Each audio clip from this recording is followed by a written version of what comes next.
Hadirin dimohon berdiri. Yang mulia Majelis Hakim Konstitusi memasuki ruang persidangan.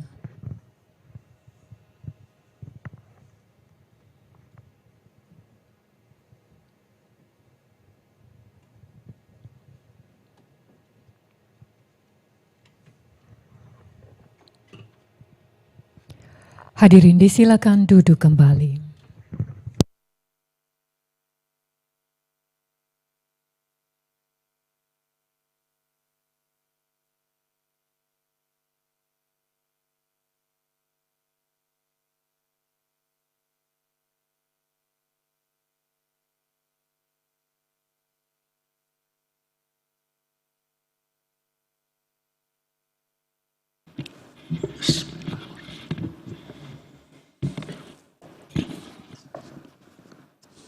Sidang dibuka dan dinyatakan terbuka untuk umum. Assalamualaikum warahmatullahi wabarakatuh. Selamat sore, salam sejahtera untuk kita semua. Sore hari ini sidang pendahuluan untuk perkara nomor 4 tahun 2024. Majelis panel, ya saya sendiri Anwar Usman, di samping kanan saya Yang Mulia Pak Danir, dan di samping kiri saya Yang Mulia Prof. Guntur. Sekarang pemohon dipersilakan. Siapa? Sendiri ya yang hadir? Sendiri. Ya, siapa? Saya Didik Jaludin selaku pemohon hadir sendiri tanpa didampingi kuasa hukum. Kuasa hukum ya. Prinsipalnya nggak hadir ya, baik. Saya mohon maaf, saya prinsipal. Oh, sekaligus juga ya? Ya, baik. Jadi memang saudara advokat ya? Betul. Oh, baik. Ya, dipersilakan untuk menyampaikan poin-poin aja ya, tidak perlu dibaca semua. Pokok-pokoknya saja daripada gugatannya. Silakan. Permohonan saudara. Bismillahirrahmanirrahim. Assalamualaikum warahmatullahi wabarakatuh. Selamat sore dan salam sejahtera untuk kita semua. Terima kasih atas kesempatan yang telah diberikan kepada pemohon untuk menyampaikan pokok-pokok permohonan dalam perkara ini dengan uraian sebagai berikut.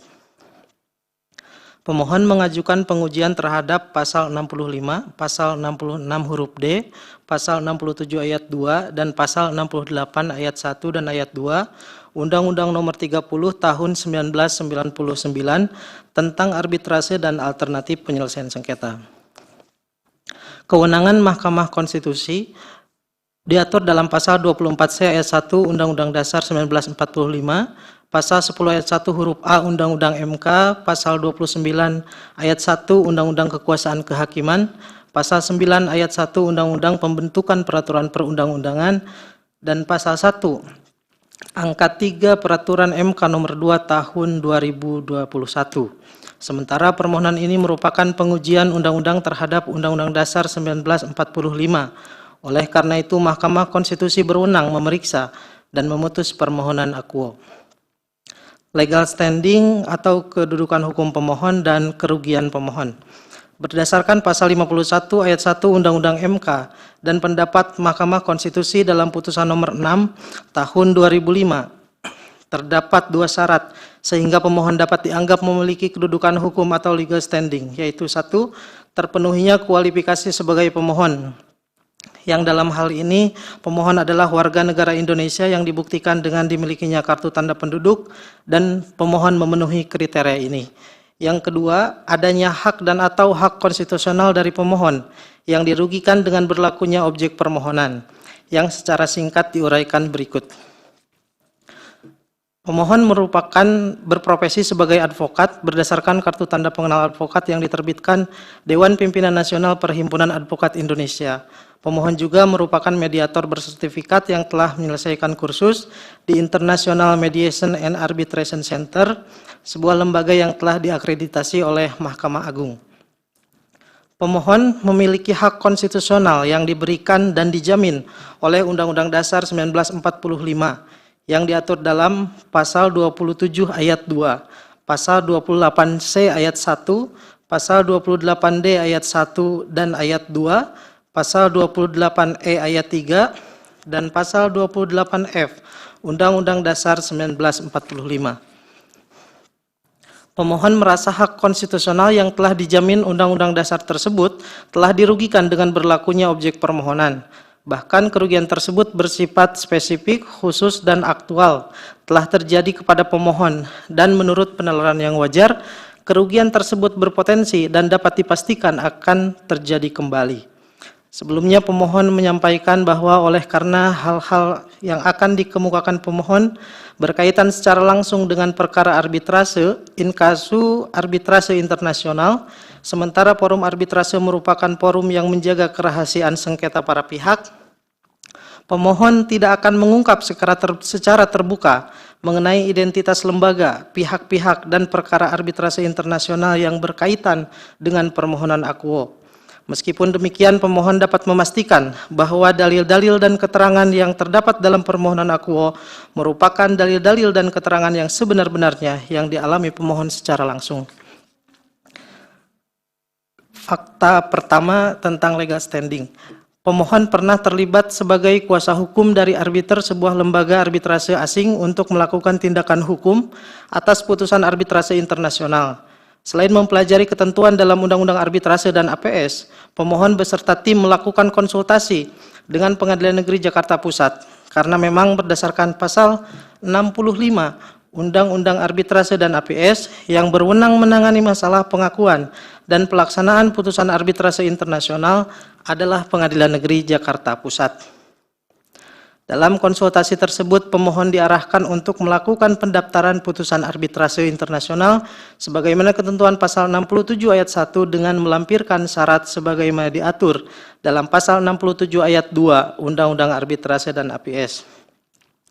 Padahal berdasarkan ketentuan yang berlaku saat ini, kelengkapan berkas yang diatur pasal 67 ayat 2 merupakan syarat-syarat untuk menyampaikan permohonan eksekusi pelaksanaan putusan arbitrase internasional, bukan syarat untuk melakukan pendaftaran putusan arbitrase internasional.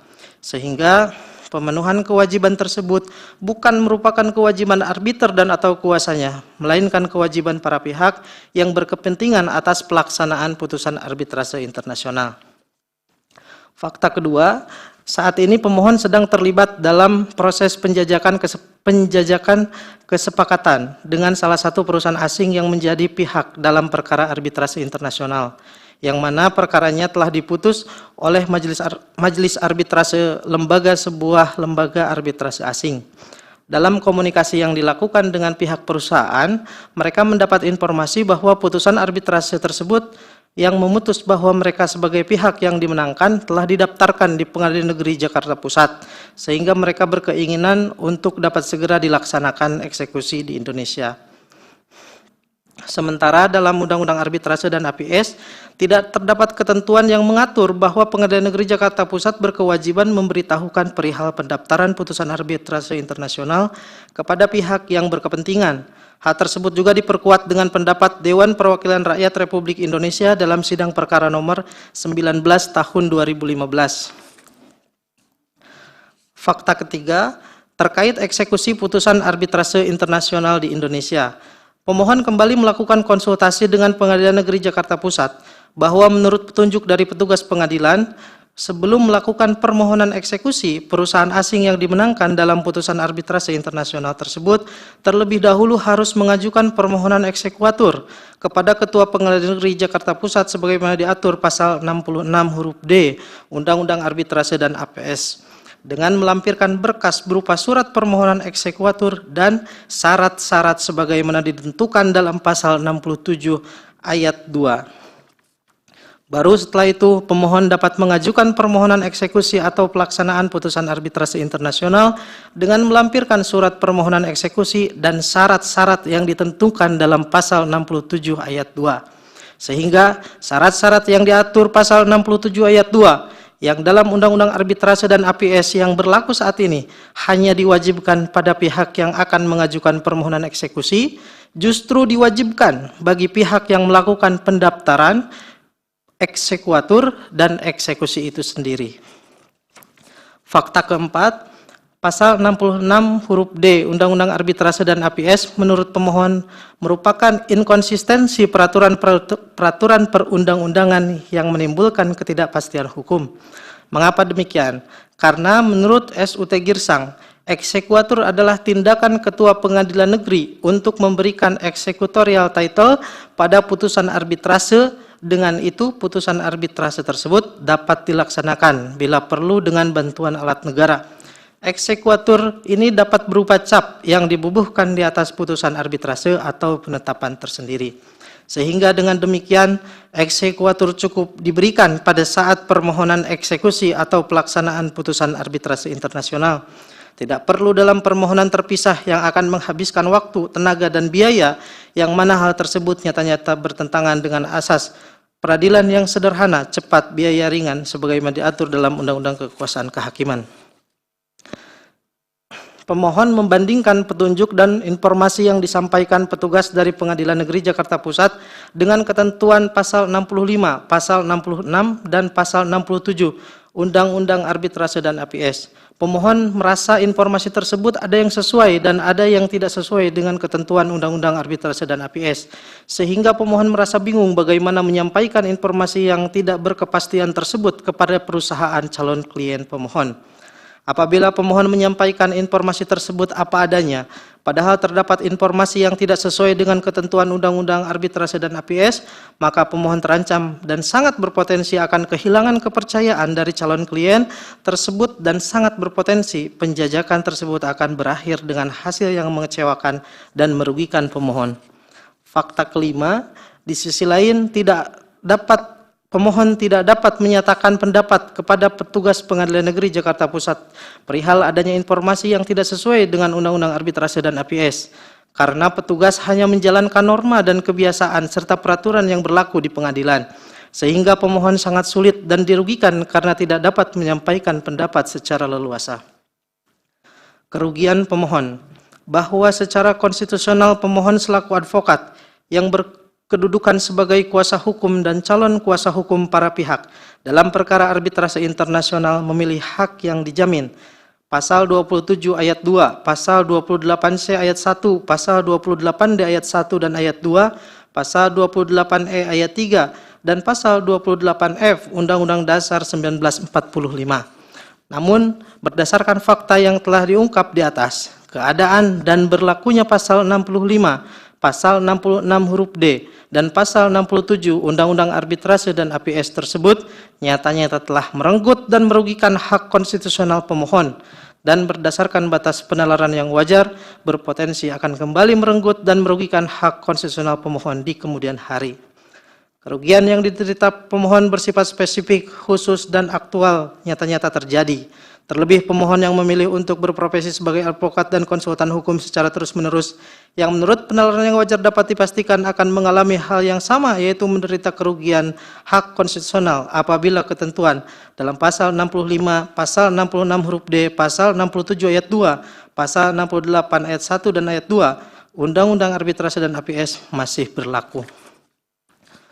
Oleh karena telah ditemukan fakta bahwa ketentuan Pasal 65, Pasal 66 huruf D, dan Pasal 67 Undang-Undang Arbitrase dan APS telah dan berpotensi akan menimbulkan kerugian hak konstitusional pemohon, maka ketentuan tersebut harus dilakukan perbaikan, penyempurnaan, penghapusan, dan reposisi ketentuan. Dengan demikian, ketentuan Pasal 68 ayat 1 dan ayat 2 Undang-Undang Arbitrase dan APS yang merujuk pada ketentuan yang dilakukan perbaikan, penyempurnaan, penghapusan, dan reposisi ketentuan tersebut harus dilakukan penyesuaian juga. Tanpa menguraikan lagi secara detail, telah sangat jelas bahwa ada hubungan sebab akibat antara kerugian hak konstitusional pemohon dan berlakunya ketentuan yang menjadi objek permohonan akuo.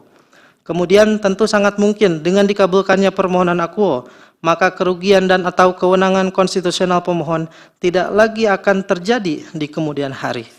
Berdasarkan uraian di atas, telah diketahui bahwa pemohon telah memenuhi seluruh syarat-syarat yang dikehendaki, sehingga dengan demikian pemohon memiliki legal standing atau kedudukan hukum untuk mengajukan permohonan akuo.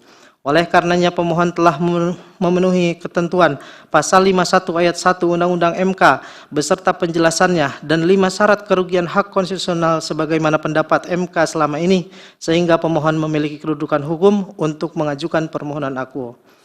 Posita permohonan pemohon, materi muatan yang terkandung dalam pasal 65, pasal 66 huruf D, pasal 67 ayat 2, pasal 68 ayat 1 dan ayat 2, Undang-Undang Nomor 30 Tahun 1999 tentang arbitrase dan alternatif penyelesaian sengketa bertentangan dengan pasal 27 ayat 2, pasal 28C ayat 1, pasal 28D ayat 1, pasal 28D ayat 2, pasal 28E ayat 3, dan pasal 28F Undang-Undang Dasar 1945.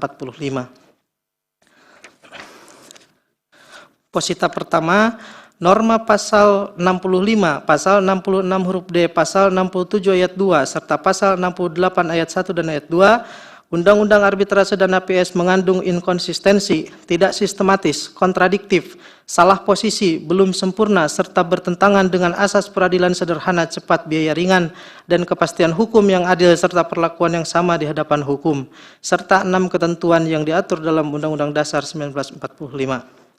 Hal tersebut dikarenakan materi muatan pasal 65 dan pasal 67 tidak lengkap, rancu, salah posisi, dan menimbulkan ambiguitas serta adanya ketidakpastian hukum. Pasal 65 Undang-Undang Arbitrase dan APS menyebutkan kewenangan Pengadilan Negeri Jakarta Pusat dalam menangani putusan arbitrase internasional hanya sebatas pada pengakuan dan pelaksanaan putusan arbitrase internasional. Namun pasal 67 ayat 1 menyebutkan bahwa pelaksanaan putusan arbitrase internasional dilakukan setelah putusan tersebut didaftarkan di Kepanitraan Pengadilan Negeri Jakarta Pusat. Posita kedua, berdasarkan ketentuan yang berlaku saat ini, kelengkapan berkas yang diatur pasal 67 ayat 2 merupakan syarat-syarat untuk menyampaikan permohonan eksekusi atau pelaksanaan putusan arbitrase internasional, bukan syarat untuk melakukan pendaftaran putusan arbitrase internasional.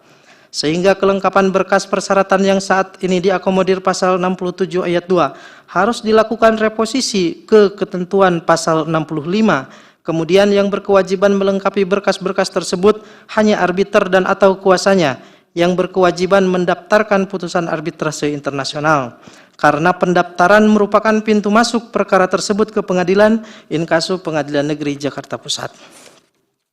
Sehingga para pihak yang akan melakukan permohonan eksekuatur sekaligus eksekusi putusan arbitrase internasional tidak perlu lagi melampirkan berkas-berkas tersebut, oleh karena berkas-berkas tersebut telah tersimpan dengan baik di Pengadilan Negeri Jakarta Pusat sejak pendaftaran dilakukan arbiter atau kuasanya. Karena apabila para pihak yang akan melakukan tindakan hukum atas pendaftaran putusan arbitrase internasional tersebut harus melengkapi berkas-berkas yang telah dipenuhi oleh arbiter dan atau kuasanya pada saat pendaftaran, maka hal tersebut nyata-nyata telah bertentangan dengan asas peradilan yang sederhana, cepat, dan biaya ringan. Posita ketiga, adanya kenyataan perbedaan informasi yang disampaikan petugas Pengadilan Negeri Jakarta Pusat dengan ketentuan Undang-Undang Arbitrase dan APS, terutama pasal 66 huruf D, telah secara jelas menimbulkan adanya ketidakpastian hukum dan merupakan inkonsistensi peraturan perundang-undangan antara yang tertulis dan implementasinya di lapangan. Menurut pemohon, eksekuatur cukup diberikan pada saat permohonan eksekusi atau pelaksanaan putusan arbitrase internasional. Tidak perlu dalam permohonan terpisah yang akan menghabiskan waktu, tenaga, dan biaya, yang mana hal tersebut nyata-nyata bertentangan dengan asas peradilan yang sederhana, cepat, biaya ringan, sebagaimana diatur dalam Undang-Undang Kekuasaan Kehakiman. Posita keempat, terdapat perbedaan dan persamaan petunjuk dan informasi yang disampaikan petugas dari Pengadilan Negeri Jakarta Pusat dengan ketentuan pasal 65, pasal 66, dan pasal 67 Undang-Undang Arbitrase dan APS. Apabila pemohon menyampaikan informasi tersebut apa adanya, padahal terdapat informasi yang tidak sesuai dengan ketentuan arbitrase dan APS, maka pemohon terancam dan sangat berpotensi akan kehilangan kepercayaan dari calon klien tersebut dan sangat berpotensi penjajakan akan berakhir dengan hasil yang mengecewakan dan merugikan pemohon. Posita kelima, Menurut pemohon, setiap tindakan atau hasil dari tindakan yang dilakukan salah satu pihak yang terikat dalam suatu perkara harus diberitahukan secara patut kepada pihak-pihak yang terikat dengan perkara dimaksud, sehingga para pihak dapat mengetahui dan dapat melakukan hak atau kewajiban hukum dari tindakan atau hasil dari tindakan perkara tersebut. Kewajiban memberitahukan tindakan sebagaimana diberikan kepada pemohon yang akan melakukan suatu permohonan arbitrase. Pemohon wajib memberitahukan termohon perihal maksudnya tersebut. Hal tersebut diatur dalam pasal 8 Undang-Undang Arbitrase dan APS. Lebih jauh, pemohon membandingkan dengan ketentuan pasal 27 ayat 1 Peraturan Pemerintah Nomor 9 Tahun 1975 yang menyatakan tergugat garis miring termohon yang tidak diketahui alamatnya dipanggil dengan cara menempelkan gugatan pada papan pengumuman di pengadilan dan mengumumkannya melalui satu atau beberapa surat kabar atau media massa lain yang ditetapkan oleh ketua pengadilan. Hal tersebut dilakukan untuk memberitahukan kepada pihak yang berkepentingan mengenai adanya tindakan atau hasil tindakan yang menyangkut kepentingan hukum dirinya. Maka tiadanya aturan yang mewajibkan Pengadilan Negeri Jakarta Pusat untuk memberitahukan mengenai pendaftaran putusan arbitrase internasional yang seharusnya dimuat dalam pasal 65 Undang-Undang Arbitrase dan APS telah merugikan hak konstitusional pemohon sebagai kuasa hukum para pihak yang berkepentingan. Padahal pemohon sebagai kuasa hukum para pihak memiliki hak untuk itu yang diatur Undang-Undang Dasar. Posita ke-6, Mahkamah Konstitusi memiliki kewenangan sebagai negatif legislator yang dalam keadaan tertentu dapat menggunakan kewenangan sebagai positif legislator sebagaimana putusan Mahkamah Konstitusi nomor 48 tahun 2011. Untuk menjaga marwah lembaga Mahkamah Konstitusi yang memiliki tugas sebagai pengawal konstitusi, pemohon berharap Mahkamah Konstitusi dapat menjalankan kewenangannya sebagai positif legislator karena ketentuan yang menjadi objek permohonan harus segera dilakukan perbaikan, penyempurnaan, penghapusan, dan reposisi ketentuan. Posita ke-7, terdapat 3 putusan Mahkamah Konstitusi yang pernah memutus pengujian norma dalam Undang-Undang Arbitrase dan APS. 1. Putusan nomor 15 tahun 2014. 2. Putusan nomor 26 tahun 2017. Dan 3. Putusan nomor 19 tahun 2015. Dari ketiga putusan tersebut tidak ada satupun objek permohonan yang sama dengan objek permohonan pemohon saat ini. Oleh karenanya permohonan pemohon tidak nebis in idem sehingga dapat dilakukan pengujian oleh Mahkamah Konstitusi sebagaimana ketentuan pasal 60 Undang-Undang Mahkamah Konstitusi dan pasal 78 Peraturan Mahkamah Konstitusi nomor 2 tahun 2021. Petitum. 1. Mengabulkan permohonan pemohon untuk seluruhnya.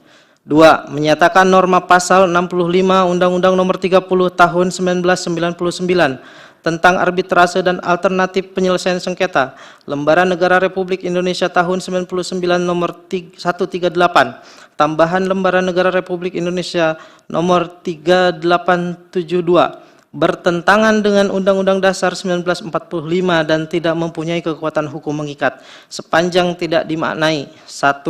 Yang berwenang menangani masalah pendaftaran, pengakuan, dan pelaksanaan putusan arbitrase internasional adalah Pengadilan Negeri Jakarta Pusat. 2. Dalam waktu paling lama 45 hari sejak tanggal putusan arbitrase internasional diucapkan, arbiter atau kuasanya mendaftarkan putusan tersebut pada Kepanitraan Pengadilan Negeri Jakarta Pusat. 3. Pendaftaran sebagaimana dimaksud ayat 1 harus melampirkan a. Lembar asli atau salinan otentik putusan arbitrase internasional sesuai ketentuan perihal otentifikasi dokumen asing dan naskah terjemahan resminya dalam bahasa Indonesia. B. Lembar asli atau salinan otentik perjanjian yang menjadi dasar putusan arbitrase internasional sesuai ketentuan perihal otentifikasi dokumen asing dan naskah terjemahan resminya dalam bahasa Indonesia. Dan C. Keterangan dari perwakilan diplomatik Republik Indonesia di negara tempat putusan arbitrase internasional tersebut ditetapkan, yang menyatakan bahwa negara pemohon terikat pada perjanjian baik secara bilateral maupun multilateral dengan negara Republik Indonesia perihal pengakuan dan pelaksanaan putusan arbitrase internasional. 4. Pengadilan Negeri Jakarta Pusat menerbitkan akta pendaftaran putusan arbitrase internasional dan menyampaikannya kepada arbiter, pemohon, termohon, dan atau kuasanya paling lama 14 hari sejak permohonan pendaftaran diterima. 5. Permohonan pengakuan dan pelaksanaan putusan arbitrase internasional harus melampirkan surat permohonan dan salinan akta pendaftaran putusan arbitrase internasional. 3. Menyatakan norma pasal 66 huruf D Undang-Undang Nomor 30 Tahun 1999 tentang arbitrase dan alternatif penyelesaian sengketa, Lembaran Negara Republik Indonesia Tahun 1999, Nomor 138, Tambahan Lembaran Negara Republik Indonesia Nomor 3872, bertentangan dengan Undang-Undang Dasar 1945 dan tidak mempunyai kekuatan hukum mengikat. 4. Menyatakan norma pasal 67 ayat 2 Undang-Undang Nomor 30 Tahun 1999 tentang arbitrase dan alternatif penyelesaian sengketa, Lembaran Negara Republik Indonesia Tahun 1999 Nomor 138, Tambahan Lembaran Negara Republik Indonesia Nomor 3872, bertentangan dengan Undang-Undang Dasar 1945 dan tidak mempunyai kekuatan hukum mengikat sepanjang tidak dimaknai. 2. Terhadap permohonan pengakuan dan pelaksanaan putusan arbitrase internasional, Ketua Pengadilan Negeri dapat menerima dengan memberikan perintah pelaksanaan atau eksekusi putusan atau menolak permohonan tersebut dengan memperhatikan ketentuan pasal 66 Undang-Undang ini. 5. Menyatakan norma pasal 68 ayat 1 dan ayat 2 Undang-Undang Nomor 30 Tahun 1999 tentang arbitrase dan alternatif penyelesaian sengketa, Lembaran Negara Republik Indonesia Tahun 1999 Nomor 138, Tambahan Lembaran Negara Republik Indonesia Nomor 3872, bertentangan dengan Undang-Undang Dasar 1945 dan tidak mempunyai kekuatan hukum mengikat sepanjang tidak dimaknai. 1. Terhadap putusan Ketua Pengadilan Negeri Jakarta Pusat sebagaimana dimaksud dalam pasal 67 ayat 2 yang mengakui dan melaksanakan putusan arbitrase internasional tidak dapat diajukan banding atau kasasi. 2. Terhadap putusan Ketua Pengadilan Negeri Jakarta Pusat sebagaimana dimaksud dalam pasal 67 ayat 2 yang menolak untuk mengakui dan melaksanakan suatu putusan arbitrase internasional dapat diajukan kasasi. 3. Mahkamah Agung mempertimbangkan serta memutus setiap pengajuan kasasi sebagaimana dimaksud dalam ayat 2 dalam jangka waktu paling lama 90 hari setelah permohonan kasasi tersebut diterima oleh Mahkamah Agung. 4. Terhadap putusan Mahkamah Agung sebagaimana dimaksud dalam pasal 66 huruf E tidak dapat diajukan upaya perlawanan. 6. Memerintahkan untuk memuat putusan ini dalam Berita Negara Republik Indonesia sebagaimana mestinya. 7. Apabila Ketua dan atau Majelis Hakim Mahkamah Konstitusi berpendapat lain, mohon putusan yang seadil-adilnya. Ex aequo et bono. Demikian uraian yang dapat disampaikan pemohon. Mohon maaf apabila terdapat pernyataan dan diksi-diksi yang tidak berkenan. Terima kasih atas kesempatannya. Wabillahi taufiq wal hidayah. Wassalamualaikum warahmatullahi wabarakatuh. Ya, baik, terima kasih atas permohonan ini. Ada beberapa catatan atau masukan dari para yang mulia majelis panel. Untuk itu supaya disimak, diperhatikan dengan baik. Yang pertama yang mulia Pak Profesor Guntur, silakan. Ya. Baik, terima kasih yang mulia Ketua Panel, yang mulia Profesor Dr. Anwar Usman, dan yang mulia Hakim Panel, yang mulia Bapak Dr.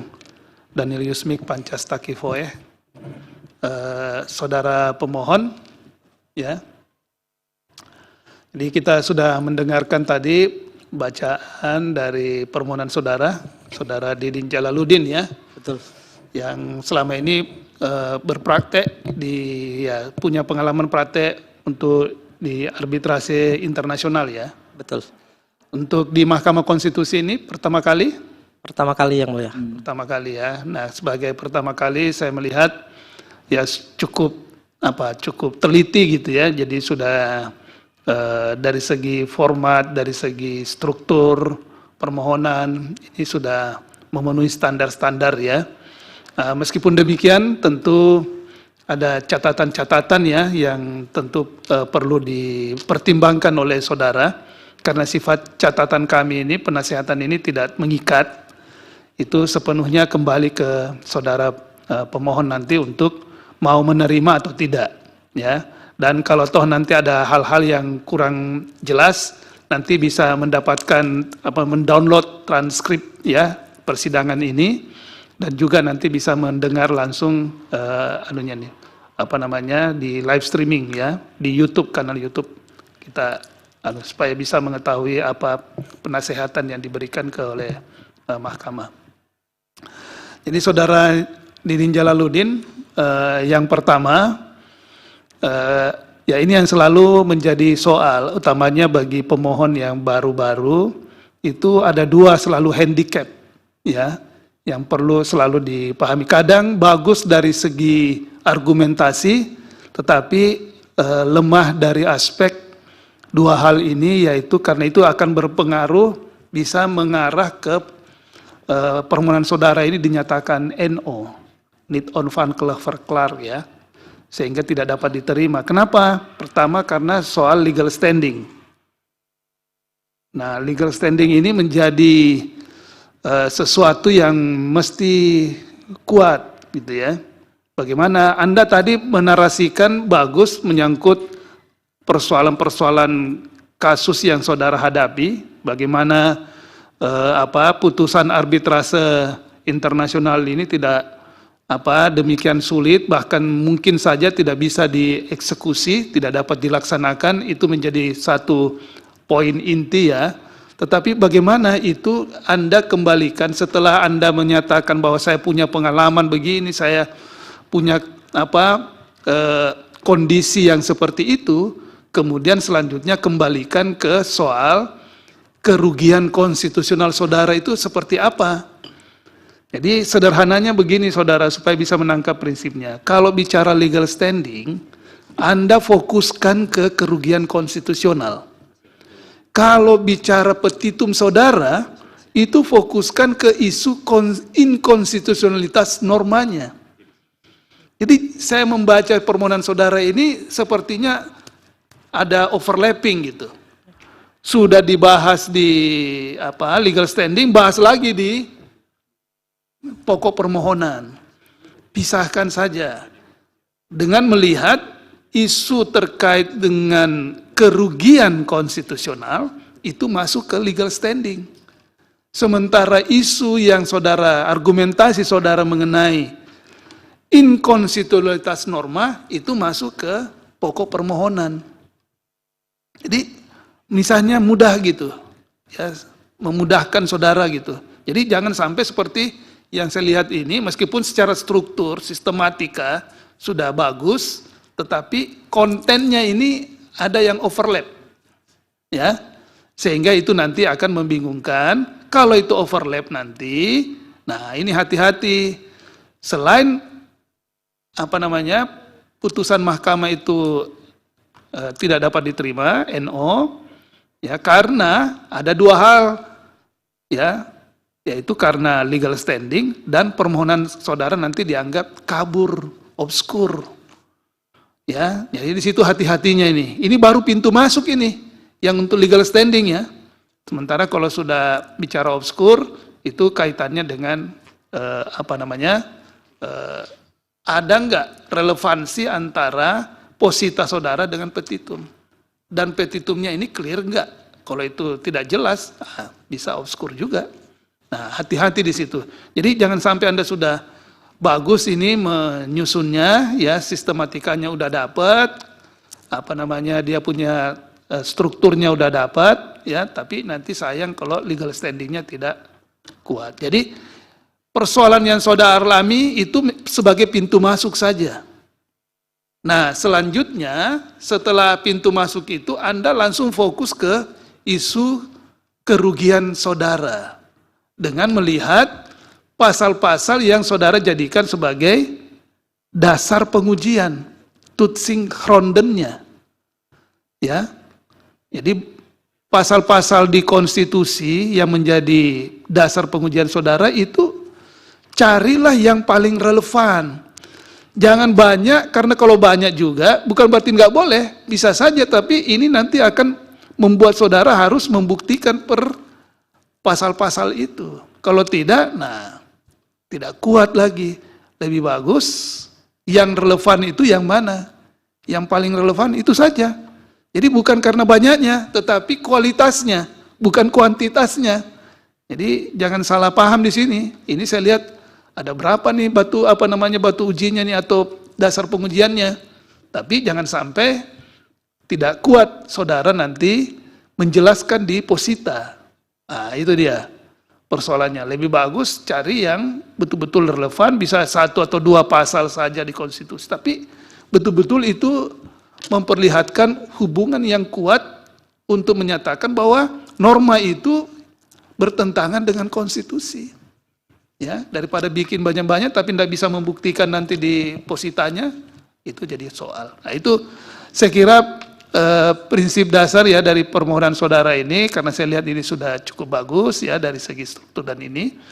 Tapi catatannya itu saja. Pertama, perkuat ya kerugian konstitusional apa yang saudara miliki atau yang saudara duga dengan berlakunya norma tersebut. Ini penting. Bukan sekedar mengkonstatir fakta-fakta yang saudara alami, itu hanya pintu masuk saja. Ya. Kemudian yang kedua yang saya beri catatan tidak banyak karena sudah ini ya petitumnya nanti ini ya ini harus, karena ini petitumnya juga ini agak panjang-panjang ini, coba membayangkan saudara kalau norma itu diubah ya, jadi baik norma pasal 65 ya Undang-Undang 3099 maupun norma pasal 66 ya maupun juga norma pasal 67, norma pasal 68, kalau itu Anda minta dinyatakan inkonstitusional ya, karena ada yang inkonstitusional tapi ada juga yang inkonstitusional bersyarat. Coba renungkan baik-baik selama 14 hari ini, kalau itu dikabulkan, apakah itu juga dapat menjawab hak orang-orang yang lain, warga negara yang lain, yang kemungkinan bertolak belakang dengan pandangan saudara. Karena kan norma itu berlaku umum, bukan hanya untuk persoalan saudara saja. Coba yang kalau persoalan saudara ini tapi sebagian besar masyarakat juga dirugikan dengan perubahan norma itu gimana? Itu juga harus dipikir. Intinya harus ada keseimbangan selalu, ya.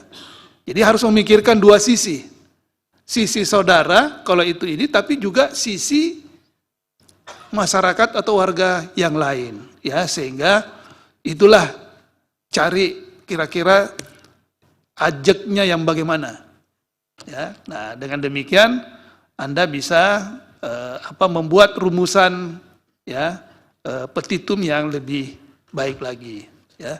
Tapi ini sebatas hanya masukan saja ya, nasihat saja, tidak mengikat sepenuhnya kembali kepada saudara apakah mau mempertahankan seperti ini atau tidak, atau ada yang mau diperbaiki, itu sepenuhnya ada pada saudara. Jadi itu saja ya.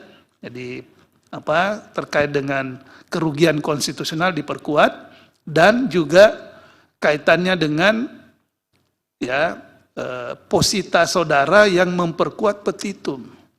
Karena kapan tidak kuat ini bisa kabur atau ditolak permohonan saudara. Ya, jadi sayang gitu kan kalau memang sudah berusaha sedemikian rupa, tanggung gitu kalau tidak diperbaiki ya. Saya kira itu yang mulia dari saya kembalikan ke yang mulia Bapak Ketua. Terima kasih. Ya, terima kasih yang mulia Prof. Guntur. Selanjutnya yang mulia Pak Daniel. Baik, terima kasih yang mulia Ketua Panel Prof. Anwar Usman dan yang mulia anggota panel Prof. M. Guntur Hamzah. Pemohon Pak Diding Jalaluddin ya. Betul yang mulia. Tadi sudah menyatakan bahwa ini baru pertama kali mengajukan permohonan di MK. Memang agak kalau dilihat dari gaya penulisan ini agak mirip mengajukan permohonan di peradilan umum ya. Ada penutupnya juga segala ya, walaupun itu tidak dinyatakan penutup, tapi setelah petitum itu kan ada Nah, ini agak mirip dengan permohonan di MK. Kalau saya lihat dalam permohonan ini juga sudah disebut terkait dengan PMK 2 2021 ya. Dan acuan dalam permohonan di PMK 2 2021 itu pasal 10 ya. Ya, dalam permohonan ini sebagaimana yang tadi disampaikan Yang Mulia Prof. Guntur, ini juga sudah memenuhi standar ya dalam PMK yang pasal 10 yang saya nyatakan tadi.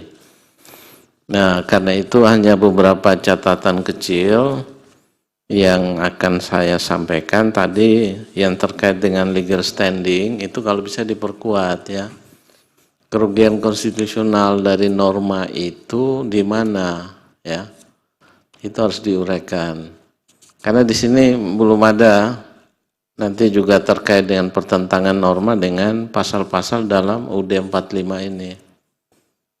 Kalau dalam permohonan ini juga tadi dibacakan ini minimal ada 5 ya, 5 alasan ya yang saya catat tadi dalam permohonan ini yang ini harusnya diuraikan masing-masing norma itu di mana pertentangannya dengan Undang-Undang Dasar. Sebab kalau itu tidak dijelaskan maka tidak ada kerugian konstitusional sebenarnya, tidak ada persoalan inkonstitusional norma. Ini kalau nanti dalam kaitan dengan posita ya. Sehingga nanti ini coba diperkuat lagi dari legal standing kemudian dengan di positanya. Kemudian tadi juga sudah disampaikan Yang Mulia Prof. Guntur, ini ada kurang lebih 6 batu uji ya. 6 batu uji Undang-Undang Dasar ya. Nah, setiap norma ada 5 ya, kalau tadi saya ikuti dengan yang disampaikan ini ada 5 norma yang diajukan dianggap bertentangan dengan Undang-Undang 45. Nah, norma-norma di Undang-Undang 45 ini ada pasal 27 ayat 2, 28C ayat 1, 28D ayat 1, 28D ayat 2, 28E ayat 3, dan 28F ya. Nah, dari norma yang mau dinyatakan dia bertentangan dengan Undang-Undang Dasar ini yang mana? Itu diuraikan. Kalau misalnya jumlahnya 6, apakah nanti terbukti atau tidak? Atau jangan-jangan hanya cukup 1 norma tapi sudah bisa terbukti. Ya. Jadi semakin banyak batu uji, uraian dalam posita itu harus makin banyak ya. Dari setiap norma dan dasar dijadikan batu uji itu diuraikan. Atau misalnya dari 5 alasan ini atau 5 norma yang diangkat, misalnya kita ambil contoh ya, norma pasal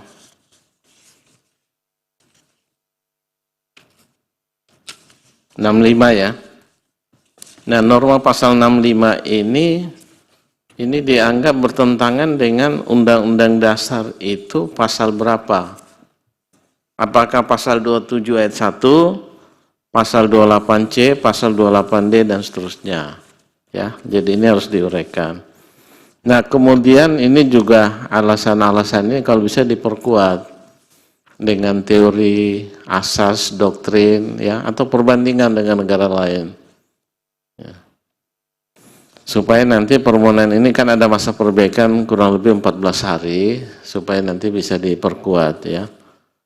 Jadi ini kalau saya lihat sepintas ini pemohon mengajak MK menjadi positif legislator ini ya, untuk menyempurnakan norma-norma yang menurut pemohon ini dianggap tidak sempurna lah ya. Nah, itu juga nanti dipertimbangkan apakah ini tepat ya dengan merumuskan norma yang panjang seperti ini. Nah, ini nanti coba supaya dipikirkan. Kemudian norma-norma yang ini nih coba dipertimbangkan apakah semua ini penting atau hanya 1-2, tetapi diperkuat argumentasi nanti. Ya. Semua tergantung pada pemohon. Silakan, mau tetap dengan jumlah norma yang ada, dengan batu uji yang ada silakan. Atau misalnya nanti setelah diberi kesempatan perbaikan dipikirkan, oh tetap ya udah, atau ini dikurangi, batu ujinya dikurangi ya, silakan. Kalau bisa nanti baca-baca juga contoh-contoh permohonan yang dikabulkan ya, supaya bisa membantu nanti di dalam mengajukan permohonan ini. Nah itu yang bisa saya sampaikan dalam nasihat pada kesempatan ini. Tadi juga yang terkait dengan tidak nebis in idem ini kan sebenarnya di pasal 60 dan Undang-Undang MK dan pasal 78 itu juga sudah diatur ya. Kebetulan norma yang pernah diujikan ini ada pasal 70, permohonan 15 2014, kemudian pasal 67 ayat 1 dan pasal 71 dalam permohonan 19 2015, dan juga pasal 70 dan 71 ini terkait dengan frasa antara lain itu dalam permohonan 26 2017. Jadi bisa batu uji yang berbeda tetapi juga ada alasannya berbeda ya. Jadi itu agak longgar sebenarnya. Nah saya kira itu beberapa hal yang saya sampaikan, mudah-mudahan bisa bermanfaat untuk perbaikan permohonan ini. Yang terakhir satu nih saya agak lupa, itu dalil-dalilnya kalau bisa diuraikan masing-masing ya. Tadi 5 hal ini, karena saya saya ikuti dari yang dibacakan tadi, itu tidak disebutkan ini dalil yang mana ya. Bahkan ada yang permohonan ini sebenarnya ada yang, coba nanti dilihat ya, halaman 9 dan 10 itu. Pada angka 6, 7, dan 8, itu mengandung kesamaan substansi dengan dalil kerugian konstitusionalnya. Ya. Supaya itu disederhanakan saja ya, cukup diuraikan. Tidak mesti harus diulang-ulang. Ini lihat di halaman 9 dan halaman 10 nanti ya. Saya kira itu sementara dari saya, yang mulia Pak Ketua. Saya kembalikan pada yang mulia Pak Ketua. Ya, baik, terima kasih yang mulia Pak Dr. Dalil. Jadi pemohon itulah banyak hal yang disampaikan oleh para yang mulia Prof. Guntur dan yang mulia Pak Dr. Dalil. Pada intinya itu sudah masuk dari semua yang saudara atau pemohon sampaikan dalam permohonannya. Ya memang ketika saya membaca permohonan saudara ini, ya seperti yang disampaikan oleh Pak Daniel, ini ya mirip-mirip gugatan di peradilan umum ini. Dan kebetulan ini masalah sudah sampai ke peradilan umum kan? Sudah. Nah iya, artinya ini kasus konkret. Di sana terbentur sehingga bawa ke sini kan gitu. Betul. Iya. Betul. Nah, oleh karena itu saudara berdasarkan apa yang disampaikan oleh para yang mulia tadi bisa menjadikan patokan untuk menulis kembali dengan beberapa catatan nanti dalam perbaikannya. Ya sekiranya saudara mau menggunakan apa yang disampaikan oleh para yang mulia tadi. Kalau memang tetap dengan permohonan pemohon, ya itu hak pemohon. Ya. Tetapi yang pasti dari uraian posita maupun petitum ini ya nampak saudara mengajak MK menjadi positif legislator seperti yang disampaikan oleh para yang mulia tadi. Kemudian ini petitumnya banyak sekali sehingga nanti ini satu poin, misalnya poin 2 ini panjang sekali ini, ya bisa dirangkum ya. Ya ambil poin-poinnya yang disesuaikan dengan posita yang telah diperbaiki nantinya. Baik, ada hal yang ingin disampaikan? Terima kasih Yang Mulia Majelis Hakim Panel. Kami pemohon akan melakukan perbaikan sesuai dengan nasihat-nasihat daripada panel. Terima kasih atas nasihat yang telah diberikan kepada pemohon. Terima kasih. Ya, baik.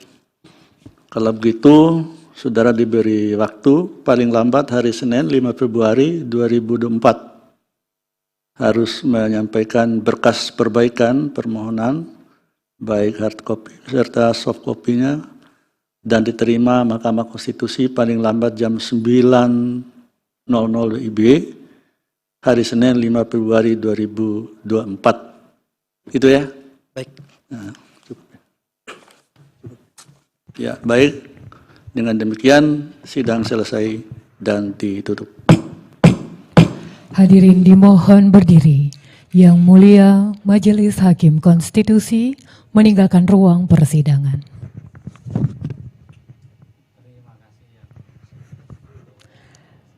Hadirin disilakan duduk kembali. Hadirin yang kami hormati, demikianlah persidangan hari Selasa 23 Januari 2024 untuk perkara nomor 4/PUU _22 Romawi _2024 telah selesai. Terima kasih, selamat sore.